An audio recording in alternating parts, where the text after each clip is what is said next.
Секој е чудо за 3 дена. Последново, од Светници до Великден. Иако, како што велат свештениците, само прочестувањето на фреските продолжува. Толпите народ пред Свети Димитрија ги снема. Божјо чудо, дело на човекот или хемиски процес, дилемите остануваат.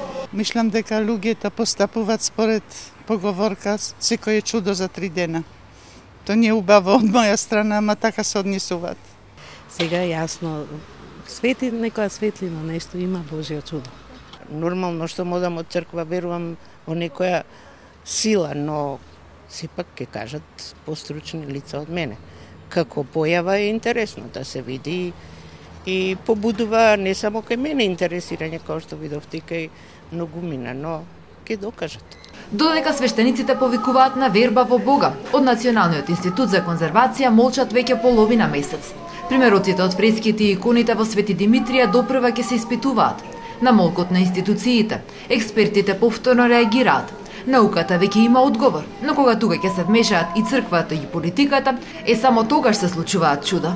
Кондензација на вода, влага во просторот ќе се налепи врз зидните површини поради разликата која што е во температурата. Зидот има една температура, ова златен премаз или фолија има друга и внатре во просторот има трета, нели?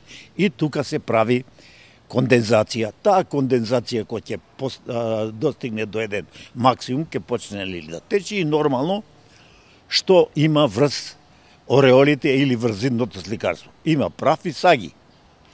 И тој прав и саги едноставно ги брише и тоа е целата приказна.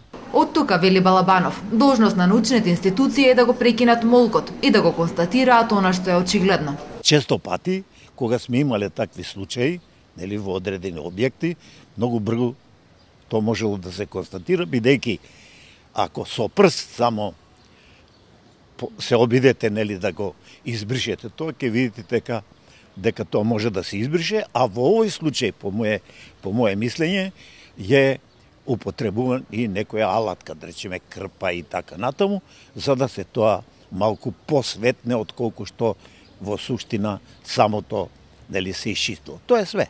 Од друга страна пак, црквата негира секаква вмешаност во наметнатите сценарија со чистење на фреските и иконите.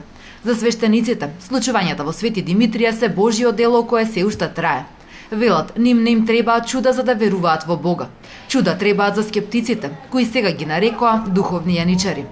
Чисто вака како човек не им се љутам, никој свещеник, но ми е криво и жал што наш православен народ го носи крстен во црква, го носи името Христово, а противречи на оно што е свето. Датира од средниот век.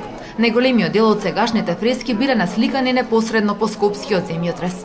Веќе неполна година, влезот во неа е отежнат поради градење плоштад и споменици пред објектот.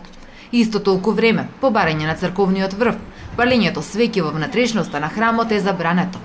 Чудо или не, јавноста во очекување на официјалниот одговор од конзерваторите. Оттаму молк.